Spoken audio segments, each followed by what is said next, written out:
Well, lucky us, because the world number 1 and number 2 men's tennis players are about to face off in the finals of the 2025 Australian Open. Madison Keys, in the women's side, just took out the world number 1 and number 2 ranked women back-to-back. However, we will get to see, for the men's 1 versus 2, battle it out. In the spirit of Bierhall Samstag, of which it is indeed today, let's kick off with some comments. Throw these on the screen. First up, we got Lila Janovikov, maybe a Serbian. Idemo. Then we got Umberto. It's been a long time, Matt. Good to have you back, amigo. And then we go to a medical expert, a sports injury expert. Mary says, the king of fake injuries. Why don't you go to Hollywood, Mr. Academy Award, addressing Novak Djokovic? Yes, we are about to have world number 1 versus number 2, and we'll talk about that a lot in today's show, but we got to talk about how the greatest AO champion of all time, how he exited in the semifinals, Novak Djokovic. He posted this. Here's from the AP. Djokovic takes a jab at injury experts by posting a picture of an MRI of his left hammy stringy. Take a look at the picture. Now, I'm no medical expert, but I would say that looks like he's got a hole in his hammy, which surely can't be good. And Djokovic said, I thought I'd leave this here for all the sports injury experts, like the one we just read a comment from, Mary, out there. That wasn't enough for me, of course. I had to dig through the internet. Now, I just wanted to see, like, all these articles, they show it, and then they say Djokovic didn't provide any more information. I was hoping one of these articles would be like, but our in-house medical expert said this. A lot of people on Twitter have used some kind of AI thing. It's called the Gronkowski. I don't know what it is. I've never done it. I've heard about this before, though. People will put their health information or their MRI into some kind of AI program, and then it'll spit back what's usually a pretty good diagnosis. I've heard. Of course, sometimes, it gets things wrong or gives you bad news. You show it your MRI, and then the AI says you're going to die. So it doesn't always give you the news that you're looking for. But from my research, most of the people who did this ran Djokovic's MRI through the AI, said that he's got an injury that is significant, obviously. It looks like a tear in the hamstring and could take 3 to 6 weeks recovery, depending on the prescribed treatment. Well, this Joker fan with a Le Crocodile on their picture here, see Krista Daughter. She said, Djokovic posts this MRI of his thigh to respond to criticism of severity of his injury, muscular lesion, adductor, depending on the muscle concern. Rest time can vary from 3 to 6 weeks and depends on the treatment. Not the first time I've seen that. And then this is from L'Equipe, the team. And, of course, French doctors, some of the best in the world. They had a French doctor look at it for L'Equipe. And this is the French doctor's opinion. Vincent Guillaume, doctor of the French Tennis Federation, asked to comment on this MRI. The doctor of the French Tennis Federation, Lieutenant Vincent Guillaume, I'm sorry. He explained that he sees on the image a muscular lesion at the level of the adductor compartment, saying it's difficult to see on a single section without having the whole MRI and which muscle exactly we're looking at here, but without having seen it, it's difficult to be more precise. Depending on the muscle concerned, the rest time can vary from 3 to 6 weeks and really depends on the treatment that will be put in place. It's a serious injury. And of course, I'm sure you know by now that, a chunk, 10, 15% of the fans on Rod Laver Arena booed Djokovic after he retired from the match, after battling for an hour and 20-something minutes. Anyways, take a look at this. Just now that we know for sure an MRI shows at least a small tear in the hamstring that is going to be 3 to 6 weeks recovery at least, and that doesn't include, it says depending on the treatment. Part of the treatment is not playing a Grand Slam semifinal and final. That was not part of the recommended treatment for recovering. Anyways, knowing that, take a look at this point from the match.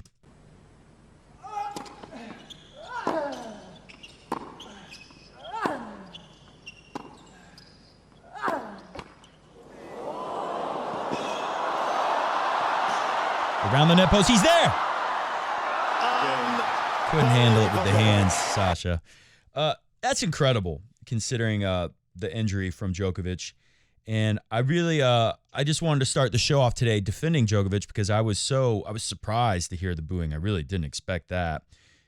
And It's not the first time Djokovic had an injury and got booed off the court. I remember there was a match maybe against Stan Wawrinka. I can't remember who he was against, but Djoker had an injury, a shoulder injury, I believe, at the U.S. Open one year and had to retire, and he got booed out of there. But I thought everyone at the Aussie Open kind of knew what the deal was, what Djoker played injured to beat Alcaraz, so shouldn't be too surprised by what happened, even though it was pretty surprising when Djoker missed that volley and walked up and shook hands. Anyways, I wanted to start the show off defending, but I didn't expect this. Zverev did a better job defending the Djoker than anybody. Take a listen. Match was supposed to end. I just want to get your thoughts on Novak before we start talking a little bit about you. No, the very first thing I want to say is, please, guys, don't boo a player when he goes out with injury. Right on.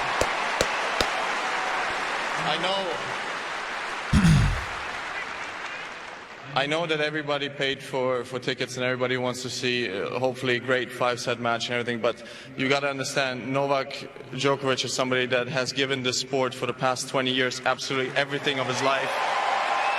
And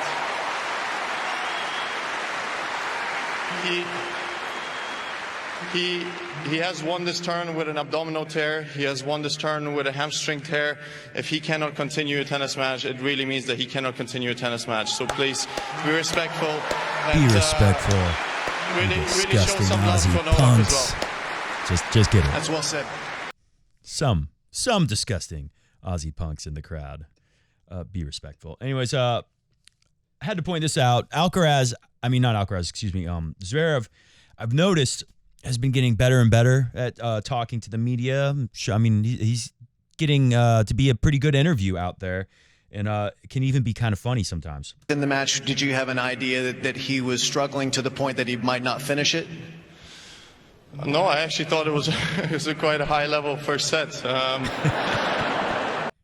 Yeah, asked if he could tell that Djoker was struggling. He said, no, I couldn't tell. And it's hard to tell. I think that's part of why people don't believe Djoker and think he's faking injuries over the years, because we've seen so many times where he encounters something and he's so fit that it just doesn't take him out the way it would take a normal athlete out, even a pro athlete.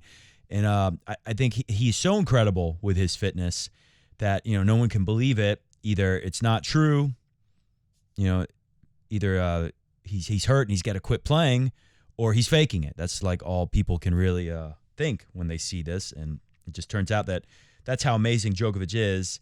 Most of the time he can play through these things because he's so fit that he still can produce a high enough level, and he gets more offensive too. That helps him there. A little bit more from Zverev talking about Djoker. And I'm being 100% honest. There's no guy on the tour that I respect more than Novak. He's been one of my closest friends on tour. Whenever I struggled, I could always text him, I could always call him, I could always ask him for advice. I was speaking to him for hours last year in Shanghai when I was really struggling mentally a little bit after the US Open defeat in the quarterfinals, and he's always somebody that helped a lot. And I wanted it to be a tough 5-set match as well. But, it is how it is. He's won this tournament 10 times, and again, I have nothing but respect for him. Now, first of all, I didn't know that. Djokovic was there to give advice to Zverev throughout his career so frequently, and that Zverev revealed something there back in Shanghai last year, and I love the subtle disrespect to the most hated player here, Taylor Fritz.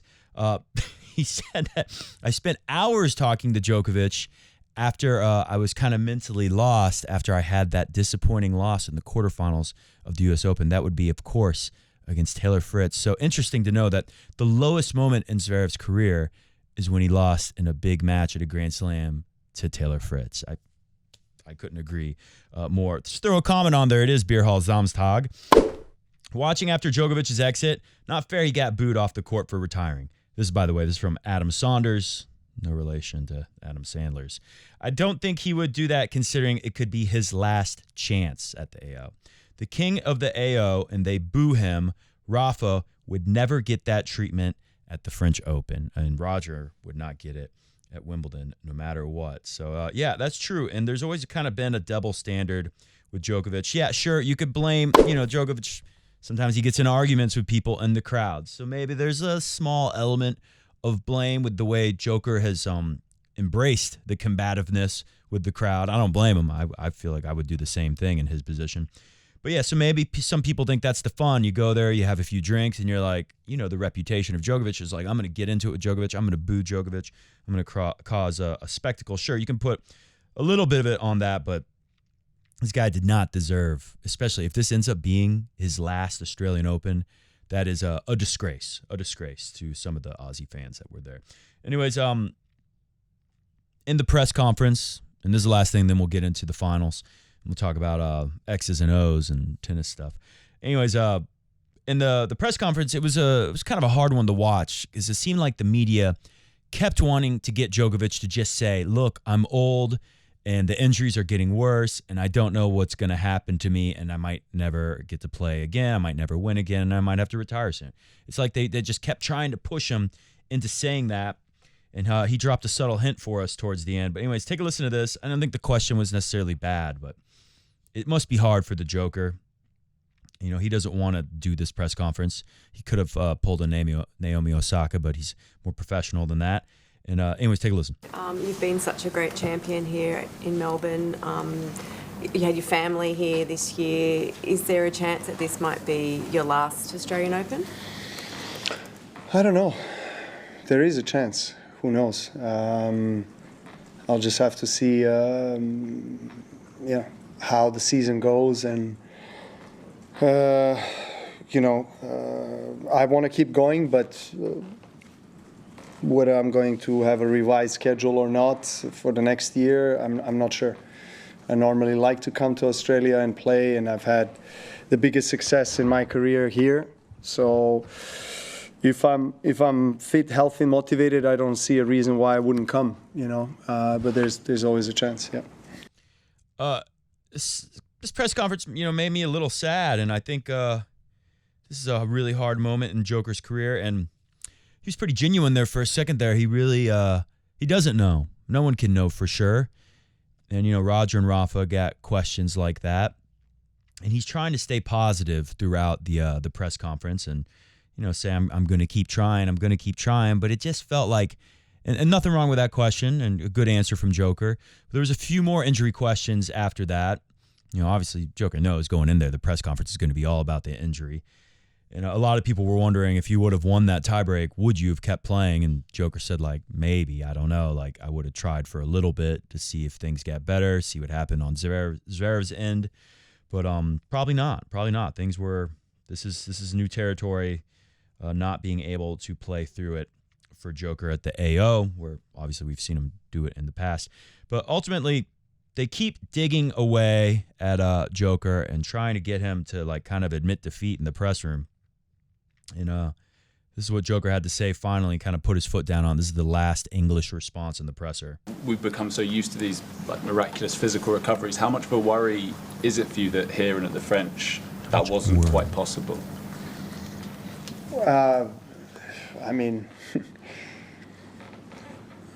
How much of a worry is it? I don't know. It's not like I'm worrying, approaching every Grand Slam now, whether I'm going to get injured or not. But statistics are against me in a way in the last couple of years. So it is true that, I was getting injured quite a bit last few years. I don't know what exactly is the reason for that. There's maybe several different factors, but I'll keep going. I'll keep striving to win more slams, and as long as I feel that I want to put up with all of this, I'll be around. Thank you. No more questions in English, please. As long as I feel like, what did he say? As long as I decide that I want to continue to put up with all of this. And that was what really struck me in that whole press conference was, what does that mean? Probably a mix of everything.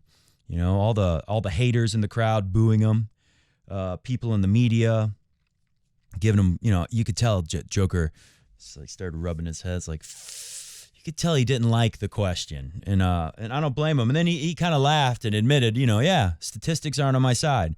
In the last 4 majors I played, is that about right? Last 4 or 5 majors I played, 2 of them I had an MRI. I had an injury that required MRI and pulling out of the tournament, taking time off. He came back with a vengeance at Wimbledon, and I imagine he's going to try to do it again. And I thought this years ago, almost 10 years ago now, I said that all these hate for Djoker out there, maybe one day he's just going to say, screw this. I've made a lot of money. It's not worth it. But that's why he's the greatest of all time, because nothing deterred him. But even now, I expect him to come back. But it comes down to, with all the hate around it, Djokovic just said, how long do I want to put up with this? So hopefully for tennis fans, he'll decide to put up with it a little bit longer. Well, we closed the book on our talk of Novak Djokovic's 2025 Australian Open, and we transition forwards into Bierhall Samstag.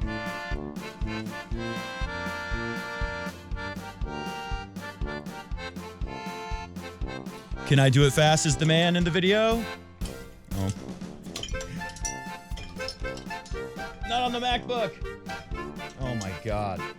I should have practiced that before we rolled the camera.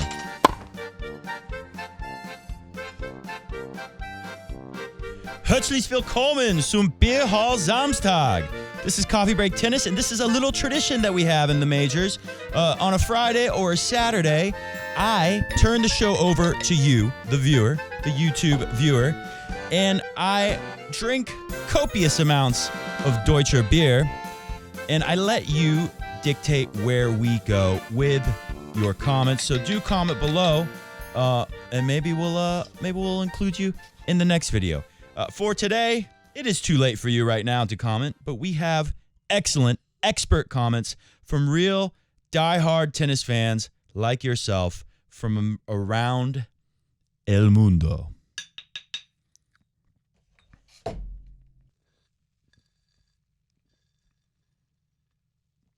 Now that is ein großes Deutscher Bier. Let's bring the computer back up. And of course, I would do some more comments, but we spent so long talking about Djokovic. Let's get into our men's final. First up, we have das Wetter conditions. And it's looking like more of the same. Not as cold. It's not going to get into the 50s. But look at Monday. If it was Bierhall Samstag over at the Australian Open, we'd have 100-degree heat, which is very hot for those of you who don't understand Fahrenheit and prefer Celsius. 77 high. That can be a little toasty, but it's a night match. So we're going to be closer to that low, which will not be as slow as some of the night match conditions we've seen, going into the mid-60s as a low, which is not super cold, but a lot of people would think that was a little cold if that was the temperature in their home and they weren't wearing ein kleines Jacke. Anyway, so conditions are about the same, but not quite as slow as we have seen it on some nights.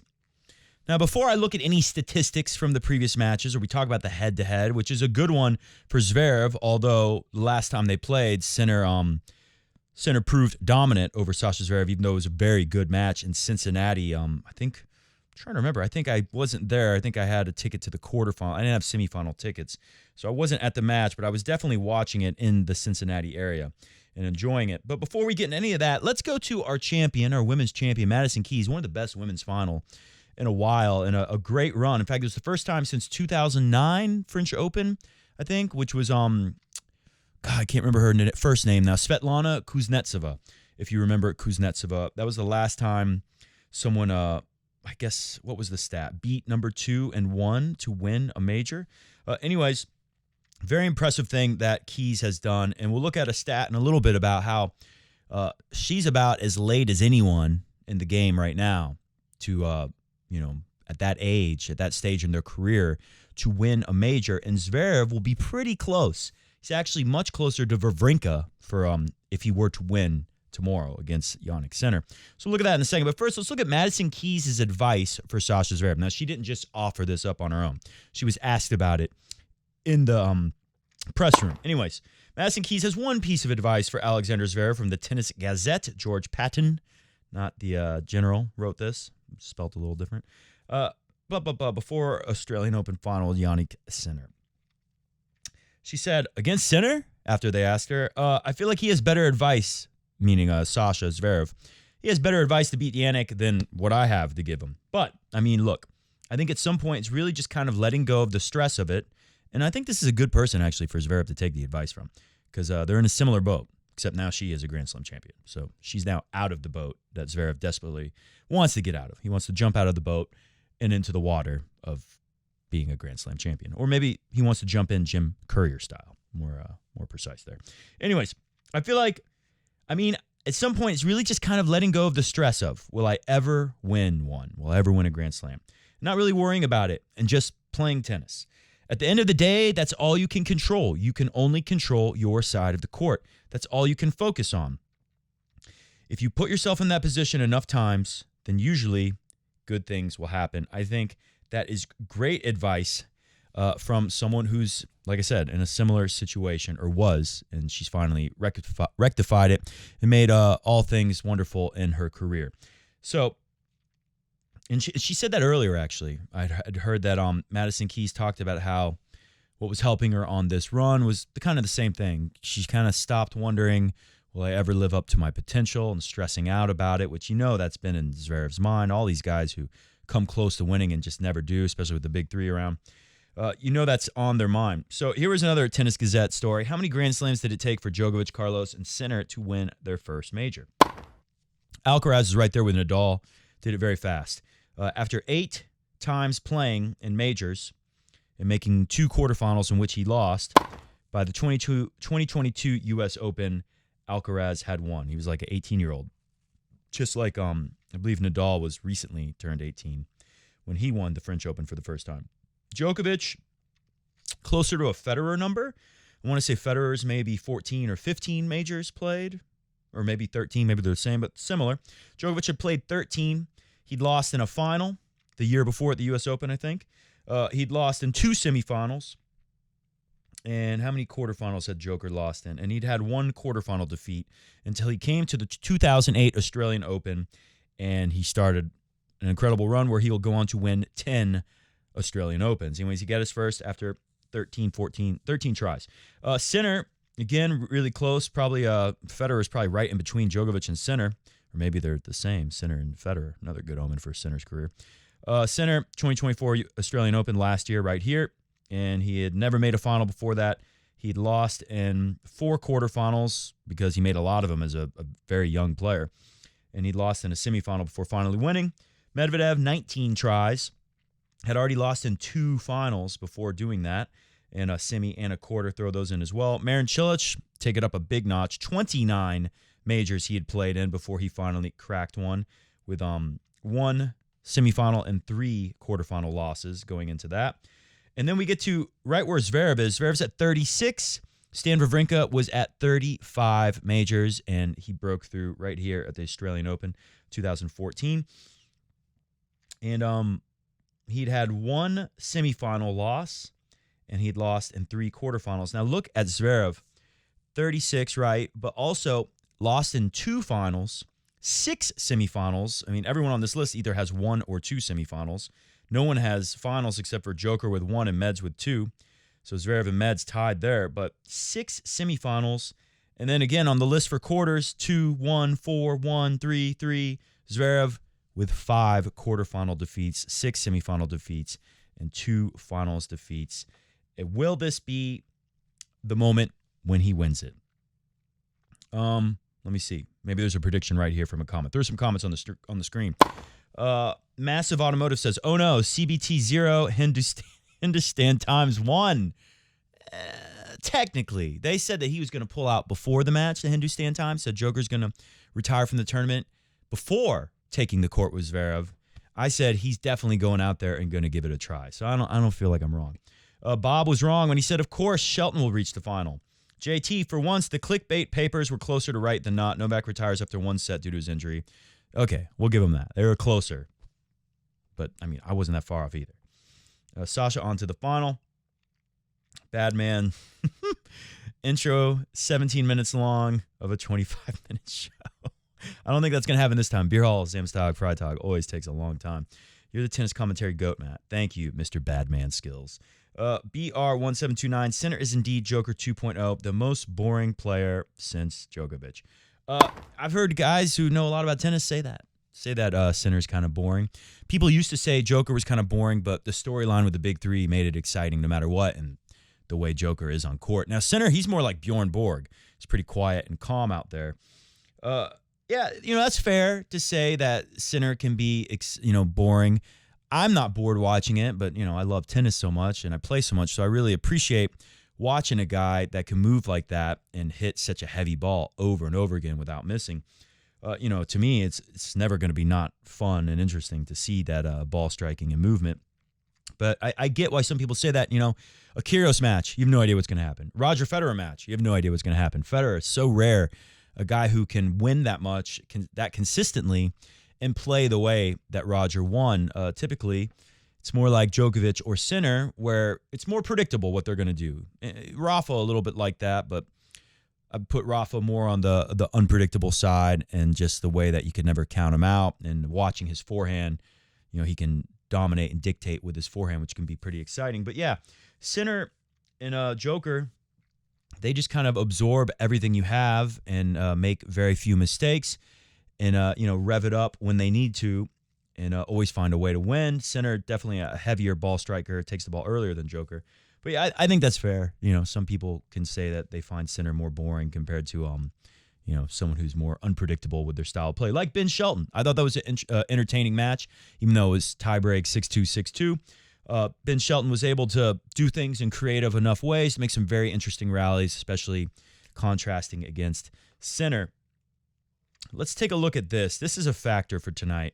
Take a look at this rub down, trying to get some flow, some blood flow to the groin. A lot of groin action in this year's Australian Open. Anyways, rubbing the Sinner's thigh vigorously, attempting to get the blood flow. Yeah, amazing. Sinner reminded me of Djokovic even more in this last match against Shelton. Doesn't play his best in the first set, but hangs in there and waits until, he can strike and kind of like a snake, Joker style, slowly wrap him up and then squeeze the life out of Shelton. And then in the second set, Shelton comes out 40-15, crowd's getting into it. He's about to hold to start off the second set 1-0. We just had a tiebreak. This is going to be a close, good match, right? And then Sinner makes a couple returns that, big serve. Return comes all the way back to the baseline. A few of those, next thing you know, it's break point, and Shelton's down a set and a break, just like that, after being up 40-15 and looking like he was about to close the deal. Then the next time he's serving, 0-2, Shelton's up 30-love, like that. It's 30-all. There was one return Sinner hit. It went right up the middle, just like Joker, into the body, and Ben Shelton, he backs up and just kind of makes a little meager stab at the ball. It goes right into the net, and he's just can't believe it. He's very deflated looking. The crowd, totally quiet. Sinner just Djokovic style, big time. Silenced the crowd, took away the opportunities for Ben Shelton to hold serve a couple times and get into that second set. And before you know it, I believe Sinner was up at least 3-0, if not 4-0, before Shelton finally got a game in that second set. In the third set, we got the rub down. Sinner started cramping. I've said it in the past. I didn't think Sinner would win last year's Australian Open, even though he did. Even though I'd been saying for a while that he's the next thing in tennis that's coming. But I'd seen too much cramping over the years and just didn't think that his legs could take it against the best players in the 5 sets. Now, last year, it's funny. I think last year was more mild weather than what we've seen here as well. It's kind of weird with the Australian Open being like this and not being as hot. So I'm very curious to see. We're not going to get it in the final, but maybe next year, will the Australian Open go back to having like 100-degree Fahrenheit days? And are we going to see Sinner break down with his body? Now, like I said, very much reminding me of Joker style. Jannik Sinner became hyper-aggressive, especially on the return. He was timing big serves from Shelton and taking, big power returns like Djokovic. Djokovic did the same thing against Alcaraz when he got injured. Sinner started doing it and, again, is just crushing him. And that's how he got another 6-2 set in the third set. Shelton, he called the trainer out too. I think, the physicality. Let's see. Let's watch this one. I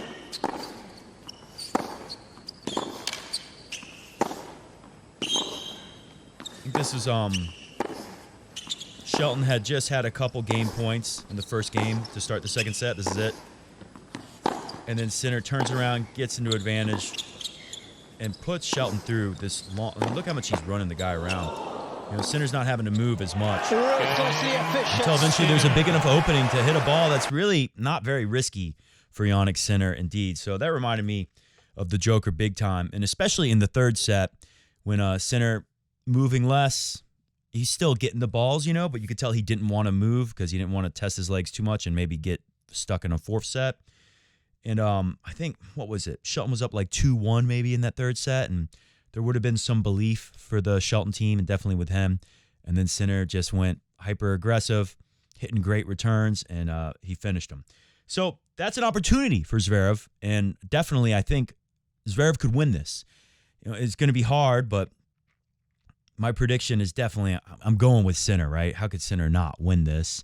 And I would say Sinner wins it probably in 4 sets. If the weather was hotter, I would think Zverev could maybe exploit whatever was going on with Sinner's cramping, but he had the pickle juice. I mean, it looks like he's learned how to cope with this, so I'm still going to go with Sinner winning this thing in either, I've said this in so many big matches over the years, but the person I think is going to win in either 4 or 5 sets. I just don't see Sinner not losing. And again, that's because Zverev can get passive at times. So let's look at some stats first, and then we'll look at some highlights from when, and then we'll get into some Bierhall comments too. We'll look at some highlights from their match in Cincinnati, which is such a great match. But first, look at the numbers from the Ben Shelton and Jannik Sinner match.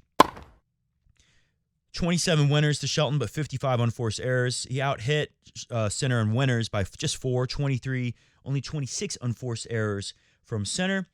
Look at the serving. This is what makes Sinner so dangerous in my mind, why he's more like Djokovic 2.0. 8 aces. He out-aced Shelton. 0 double faults. Shelton has 6. Shelton got more first serves in, 5% more, 62 to 57. But Sinner's winning more on first serve. He's winning more on second serve. And if we go to even that first set with Sinner and Shelton, where Shelton should have won, was in position to win, had multiple set points, served for the set at 6-5, but Sinner broke back and then dominated 7-2 in the tiebreak. Another thing that reminds me of Djoker, when Sinner gets in a tiebreak, he's probably the worst person to play in a tiebreak right now. But look at the numbers there.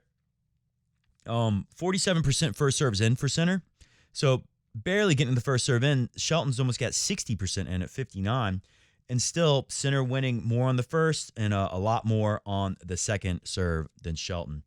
So when the guy can return like he does, it doesn't matter if he's a little off on the serve day and you can get some breaks. Sinner's going to get a lot of breaks, and now that he serves so effectively, it's becoming really difficult. That's why the guy hasn't lost. He's on a 20-something match win streak. Anyways, let's go to Cincinnati last year. Sinner and Zverev. Sinner wins 7-6, 5-7, 7-6. All 7s in the sets. It's a great match. It was the best match of the tournament probably. Winners exactly the same, 37 each. Unforced errors, of course, Sinner with less, 22 versus Zverev's 29. Ace department, again, Zverev's one of the best servers around. 12 aces for Sinner, 15 for Zverev. So he beats him, but he doesn't beat him when you factor in doubles. Only 1 double fault for Sinner, 5 from Zverev. Again, getting a few more first serves in from Zverev, 65 to 62. It really is amazing how big Zverev serves and how high his first serve in percentage is now. He was asked about that with Jim Courier, and it was pretty interesting. He said, he worked on it for years with his brother, and it ultimately came down to just toss lower. Toss lower, because when you toss really high, your arm starts moving, and you start, losing the technique. You kind of serve out of this position instead of like an actual throwing motion. And it was making things break down on the technical side of his serve, and he's fixed that toss. The toss used to go wild too. The higher you throw it, the more likely it's going to go a little wild on you. And that's been a game changer for Zverev, but Sinner's also improved his serve, so I don't know if it's going to be enough in the final. And we look at the numbers. Yeah, Zverev was a little better on the first serve in, a little better on the first serve win, but Sinner 11% higher on the second serve. And the funny thing is, he was broken 3 times. Zverev only broken twice, but of course we got tie breaks to rectify that problem.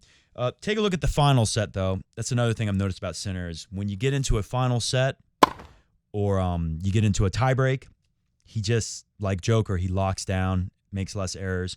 And you can see here in the numbers, 6 aces on 0 doubles, 5-1 for Zverev. Very good for Zverev, but Sinner getting a higher first serve percentage in now, winning more on the first serve, and now winning way more on the second serve. 93% for Sinner versus 50% for Zverev.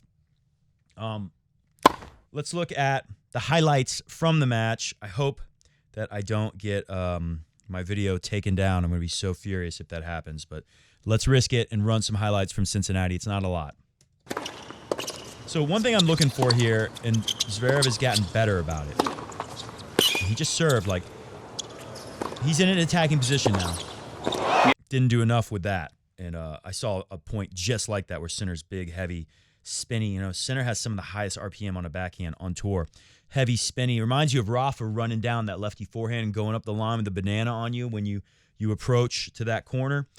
And Sinner does it with the backhand so frequently. Did the same exact thing to Shelton. Anyways, the thing I'm looking for in that point, and I thought Zverev was good in all of these. Maybe that's why it was such a close match. But I'm looking for, in the past, Zverev is so comfortable hitting a serve in, big serve, and then return comes and just backing up and playing a little defensive and hanging back behind the baseline. So when I watch these highlights, I'm looking to see, like, is Zverev hitting a big serve, and then within a couple shots, Zverev is back and Sinner's on top of the baseline dictating. That's what he wants to avoid. Let's watch some more and see how that goes. Where's the court positioning for these guys?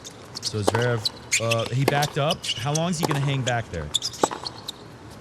So far, it's a little too long, and Sinner unloads on one of his favorites. When he gets that inside-out forehand, a lot of guys love to unload on the inside-out forehand, but when Sinner does it, he usually finishes the point. Now, this is down 2-5 in the third set tiebreaker. Zverev is going to loosen up and feel like I've already kind of blown the match, so I might as well just, relax a little and just play and see what can happen. And I think Sinner, he does the sin of staying back a little too much and not doing enough with that forehand. And same exact angle, but it's from the excellent Sasha Zverev backhand. He's able to unload. Here is serving 3-5 now after that point. And Sinner comes up in a tiebreak, Djokovic style, with an incredible return up the line. It wasn't the world's greatest serve or anything, but still, to do that at such a crucial moment in the tiebreak is reminds you of the Djoker. Anyways, here we go. Take a look at this one. It's match point. Sinner dictating right on the line. Zverev way back now. And there's that big inside-out forehand he unloads on, and Zverev cannot handle it with the backhand. So watching those points, and I have another stat for you. Let's take a look at this. Let's look at this return data because it's pretty interesting. Zverev is returning. This is last year's Australian Open. Zverev was returning first serves around 6 feet and then backing up for the second serve, which we do see a lot. It is fair. Even I, last year, started incorporating this into my return game on second serve and have had nice results from it. But we see this. It's pretty common, but 9 feet is pretty far away. It's and I want to say, like, I wish I had a Medvedev graphic here. I feel like Medvedev is like 9-10 feet for the first serve and then moves in a little for the second. But a lot of players will take the first serve. I'm one of them. I've always tried to copy fed and block your returns. And I like to get right up on like 0 feet. And then one thing I'd maybe move in even closer for the second serve. But one thing I've started doing is backing up to about 3 feet back on the second serve. And that just always guarantees I have time to take a full cut and can really attack second serves. And that's helped my return game a lot. I feel like I've played a lot better because of that. So interesting that Zverev goes from last year, and I think, 9 feet, it's really far away, and he can do so much more with a second serve than that. So look what he's doing now. It's pretty interesting. He's returning the first serve in almost exactly the same position. So, yeah, you can clearly see he's a little bit closer, like half a foot closer on the first serve return. But look at that major change on the second serve. And again, like, I like backing up, but I'm returning Fed style. Everything's a style today. I'm returning on the 0 feet sign and then backing up to about that 3 feet for the second serve. And Zverev is doing the same thing he was, tiny bit closer on the first serve, but now he's moving in on that second serve into a point where he can attack it. And then building on that, I've seen other stats at this year's tournament saying that Zverev, and he did it throughout last year in general compared to his career, is not drifting back to his comfort zone in the rallies further back and just playing, because it's good enough to beat most people, but it might not be good enough to beat the best people, especially Jannik Sinner. So that is a good sign. I think we might get a hell of a final. A couple more things I want to say about the final before we go to Bierhall Samstag's comments.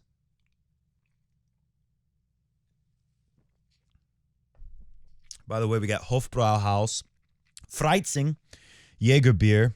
It's pretty good. I really like it. And it's real Bayern Deutscher beer from the south, where they have Oktoberfest and just like that guy on the end of the table there. Anyways, for years, I heard Sinner lose and talk about how he's playing the right way and he's going to keep trying to play the right way, win or lose, and he's going to trust the process, and he knows it's going to serve him in the long run. And now it is here. Zverev has spent years at times, not always, but sometimes in the biggest moments of his career, playing the wrong way. Going back to earlier in his career when we would see him win a Masters 1000 tournament or have a big result at one of the Masters, and then he'd keep losing in the first week at the majors for years. You know, here at Coffee Break Tennis, I don't know how many times we've made fun of Zverev and looked at people's predictions of Zverev's finally going to make the semis this year, or he's going to make a final this year. We see a big clash with Zverev and one of the big three in the quarters this year, and he'd lose in the second round, third round, and I would just constantly make fun of the guy. And it would always be the same thing. His serve would fall apart. He's fixed that with the toss. And he would drift back and just be too passive, especially in the biggest moments where even Federer, I think last year or the year before, had a piece of advice for Zverev, and he said, I don't basically see him winning a major until he decides to take some risks on the biggest moments and actually win the points. Like, when the opportunity is there against one of the best players in the world, you have to take it. You have to go for the shots that win instead of go for the shots that keep you in a rally and wait for an opponent to just miss and give it to you. So that's just another reason why I feel like Sinner has done it the right way, and he's going to win these matchups most of the time, and he's probably going to win it tomorrow. But I still give Zverev the possibility to change. He's been doing it piece by piece. Can he do it here? This is a big opportunity for him. Can he be like Madison Keys and just play the right way, not worry about his legacy if he's ever going to win a major or if he's going to go down as the best player to never win a major in history? That certainly could happen, but it's ultimately up to him. Can he overcome that inner mental struggle? We shall see. If I have to bet my house on it, Sinner is going to win tomorrow. Anyways, here's a comment. Let's really let loose. There's 3 beers in this cup, and I haven't drank enough of it. So let's let loose here and get some Bierhall Freitag commentary going. This is from Massimo Mogerman 8466. The last important tournament since August. Cincy Masters 1000, Sinner wins. U.S. Open, Sinner wins. Shanghai, Sinner wins. Meanwhile, Zverev is having to talk to Djokovic for hours to be consoled because he lost to Taylor Fritz. I love it. $6 million Saudi Arabian tournament. Sinner wins. Was that 4? Paris. Sinner doesn't play. ATP Finals. Sinner wins. Davis Cup. Sinner wins. Australian Open. Sinner in the final. Let's see what happens. All right, well, Mr. Massimo Ger. Oh, Massimo German? Is it a German guy? I don't know. Yeah, let's see what'll happen. Sinner's going to win. I mean, I give Zverev a real shot. It's going to be a good match. I think it's going to be a good match like Cincinnati. And I could see, like, Zverev playing the right way, even though against Djoker, commentary was already pointing out the McEnroe brothers saying, Zverev's already playing passive and missing out on chances to break Djoker's serve early on. And yeah, that was happening. Maybe that was because he knew he's injured and he's just going to make him play long rallies. Or maybe he's just going into a big match and doing what he always does. Just letting a little bit off the gas, going for the shots when they're there to take the points. and backing up and letting the ball come to him instead of going to the ball and doing a big power blast on it to hurt his opponent. VLS 3771. What amuses me with players like Swiatek is how they say they're playing well early in a tournament, playing ranked 65 players. Then as soon as they meet a stronger player, they get smashed off the court and fall apart on big points in those bathroom breaks. Come on, we all know what's going on. Is she doping in the bathroom? I don't know. Mental gamesmanship? Yeah, maybe. You could expect more from a famous player. You would expect more from a famous player. Immature behavior. Also, don't think anyone can stop Sinner. I don't think so either, VLS. Here's another one. Sunshine Slappy Smacky. That's a great name. Makes me think of Sunshine Slappy Smacky Mackie McDonald. The Hindustan Times got it correct, dude. I think you owe them an apology. Here's Kasky 7563. Matt, would you ever come down to the Aussie Open, and have you been in the past? I've not. Until like a year after COVID, I guess 2022, I'd never even left the U.S. other than going to Hawaii when I was very young with my family for a vacation. But yeah, now I'm obsessed with going to Europe. I think I've been like 9 times now. Of course, I went to the Labor Cup last time. I actually, I'm going to have to put that out eventually, the stuff I worked on. It was a quick trip in Germany, 4 days, and we went to like 4 different cities, me and Gainsey Doodle. I got some cool footage of me and Gaines hitting on some red clay outside of Berlin, close to Potsdam. So I have to put that out there. We were at the Laver Cup, of course, and saw Taylor Fritz freaking beat Zverev. That was the match we were there for. Fritz, Shanghai was after Laver Cup, right? So Zverev would have been really upset. Unconsolable Zverev talking to Djoker on the phone, I guess, or maybe it was in person. I guess he was there. Because he just lost the U.S. Open quarterfinals. And then, it's Laver Cup, but he lost to the guy again. Yeah, Zverev must have felt terrible. Here's another one on but anyways, to answer your question, I've traveled a lot to Europe. I've been to Rotterdam. I've been to the Laver Cup in Berlin. I've been to the ATP finals. The last time Djoker won, I was there, and I saw that incredible match where Djoker beat Medvedev, and his hand was shaking, and it looked like he had an injury, and then he came back and won.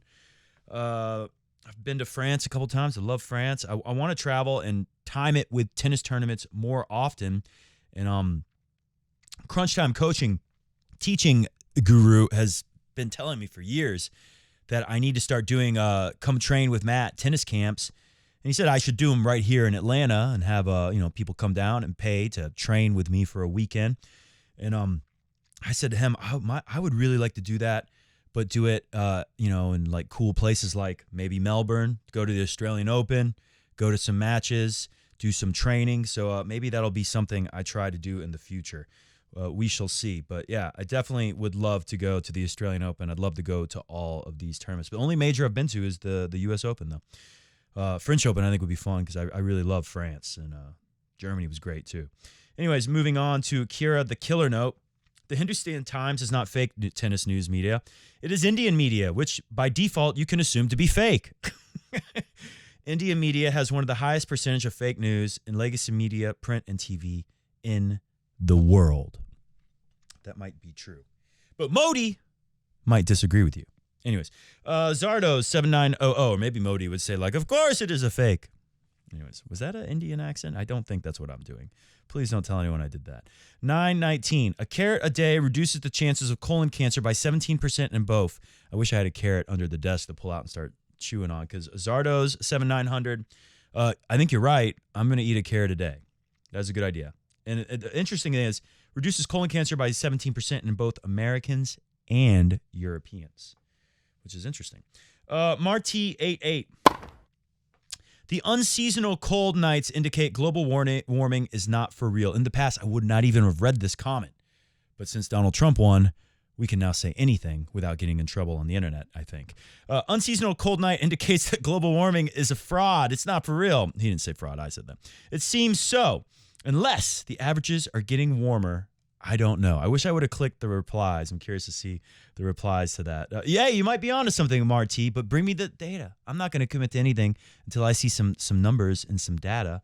Where are the averages? It is weird because I think last year, like I was saying earlier, I think Sinner had the luckiness to have a mild summer in Australia last year as well. I think we were talking, it might not have been this cold, getting down into 50 degrees. Like, once it hits 40s here, for those Europeans watching, most people don't want to play tennis. They'll say, hey, Matt, it's too cold in the 40s. A lot of people will say that. Definitely the average recreational tennis player would say that. More hardcore tennis players, once it gets in the low 40s, they'll say like, I'm probably out tonight. Or if it's in the high 30s, forget it. No one's playing.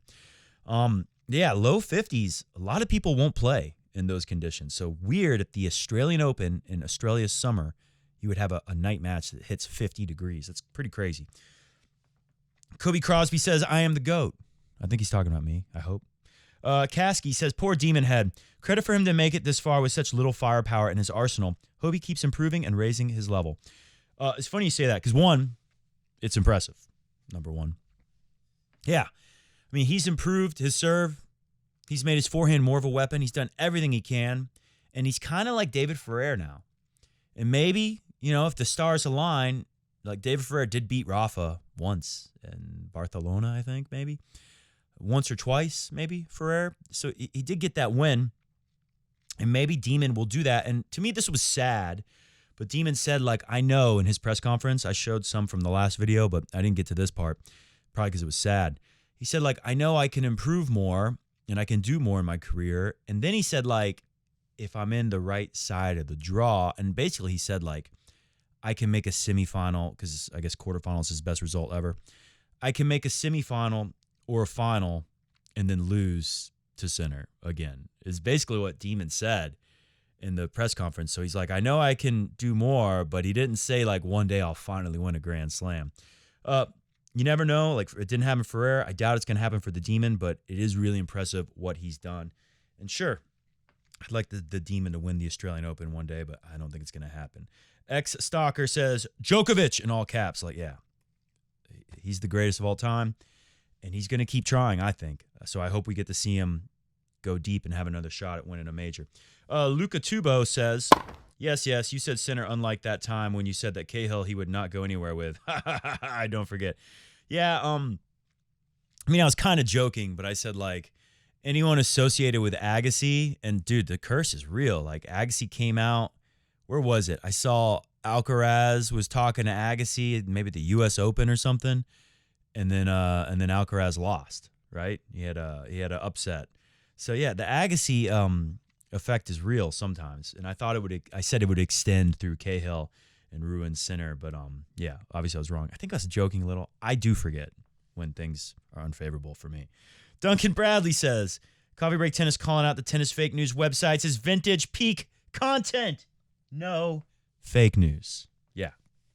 That we've been saying stuff like that for years here at Coffee Break Tennis. Also drinking beers for years. This thing is too heavy to keep holding. Hit the music. We can't go too much longer here. I don't want you guys to see me become totally wasted on these 3 Deutscher beers. Tushar Singh says, no way in hell Djoker would ever pull out of a slam match, especially when he's close to the trophy. Some BS clickbait journalism on those outlets. And then for some reason I want to hold up sideways and go gangster on the BS clickbait journalism when I read that. Maybe it's the beer. Mary Gruber says, Roger was playing several guys 15 to 20 years his junior as well. Yeah, I'm sure that's true. And that first comment I did earlier in the show, there was a comment below it that said Federer would have played through, Rafa would have played through and finished the match. Yeah, Roger never quit a match, but, they didn't miss out on much. I recall the Djoker match where Federer had beat Tennis Sandgren, maybe 2020, right before COVID hit. And it was amazing. He saved match points. He was obviously messed up, although that's Tennis Sandgren, not Alcaraz, like we saw with Djokovic just do it. But Federer was obviously had some kind of issue, went for an injury timeout off the court, comes back, somehow survives match points and all these opportunities for Sandgren to win, and he wins the match. I think that was a quarter. Goes to the semifinal, just like Djoker, plays Djoker. Djoker wins this year, the whole thing, obviously. And Federer, I think he went up 3-0 maybe, or 3-1, 4-1, something like that. Excuse me. And And it was fun, like Federer's movement wasn't there, but he was playing hyper aggressive and hitting like really cool shots, drop shot here, like incredible Fed tennis, the kind of stuff only he can do. And he took a lead in that first set against Djoker. Joker was getting a little frustrated. And then Joker, kind of realized like, hey, Fed's injured. A little bit of magic in this first set is helping him take a lead, but Fed can't get through the Joker on 1.5 legs and some magic tricks, right? And Joker quickly turned that around, and it was not such an exciting match after that. There's something to be said for Federer always finishing matches. He's done it injured. I don't know if he's done it with a tear like that. Patty Mack said it best. For Joker, you got to think, I might be out 3 weeks, and it turns out he was right. 3 to 6 weeks is the prognosis. Is that the right word there? Bierhall Freitag might have made me use the wrong English word there. But yeah, Patty Mack was guessing at least 3 weeks out for the Joker injury, and he said, you got to think if you're Djokovic, if you keep playing this match, trying to compete, even if you can beat Zverev, there's a good chance you're going to have to pull out a tournament on a final, which is devastating. And what's going to happen to the tennis fans then if the Australian Open final is skipped and they just come out and do a trophy ceremony with no match? That would suck. I think I've seen that happen on the women's side before, too. Maybe I'm wrong, but very disappointing. Could you imagine that scenario? There'd be more booing for that, for sure. You buy a finals ticket to the AO and there's no match. And then the more important thing McEnroe pointed out, Patty Mack, was that if you're Joker, you got to think not only that, but what's the recovery going to be if I keep playing? This is a thing that could be 3 weeks right now. That might turn into 3 months if I aggravate this tear, this muscle tear, even more. So, don't remember what the comment was or what got me on that, but there you go. Toby Shrimrami says, how to stop Sinner? Take away his banned drugs. I got one comment on that we'll get to in a second. If Alex wants, he can continue to improve. He says he wants to, and he's proven that he is willing to based on his new number 6 rating. Also, Sinner's going to crush Djokovic. With the injury, that probably would have happened if he made it through Zverev. Probably lying. I love that name. It's a shame you don't post more, says Andreevich Philippe. I can't think of anyone other than Gil Gross, my mortal enemy, who's in your league. Much love from Serbia. Much love to you. I love Serbia. I really would love to go to Serbia one day. It's a shame that there's not a tournament that Djokovic is guaranteed going to play in Serbia. If that happens one more time, I would love to make it to see Joker in Serbia. I think that'd be really cool. I have a friend who actually did that. He said it was one of the best experiences of his life. He's a huge Joker fan. And finally, Michael A597 says, I wonder how Sinner's victories are going to be looked at by the world if he gets banned in April. This is a real possibility. We've heard that the doping administration, WADA, the World Athletes Against Doping Association, whatever the hell it stands for. We've heard that or is it the CAS, according to Michael? I don't know. Whoever it is. The powers that be, they compel me. They might come back to the Sinner doping case and say, you know what? We didn't punish him, and we have the right to appeal as well, and we're going to punish him appropriately this time. So this could happen. What if Sinner gets banned in April as the Council of Arbitration hearing is due at that time? The Council of Arbitration president has already made it very clear in a recent interview ahead of the Aussie Open that Sinner's case was quite serious. A minimum ban of 2 years to a maximum of 4 years was possible. It was also made clear that his case was very different from Swiatek and too serious. Meanwhile, Swiatek has already served a one-month ban from tennis, while Sinner, shockingly, has gone away scot-free, passing on all the buck to his physio, and yet wasn't faulted for negligence either. If he does get banned, his aura would evaporate in a minute, and the same would pull him down in no time. What happened to the number 1 player in men's tennis and number 2 player in women's tennis has brought infamy to tennis as a whole. A day that shall live in infamy. The ATP and ITAT are to be squarely blamed for their biased and miserable handling of the situation. Nick Kyrgios would agree. We leave it there. At that, do comment below what you think about that. It is definitely something to talk about when we come back next time after Jannik Sinner probably wins the Australian Open. See ya!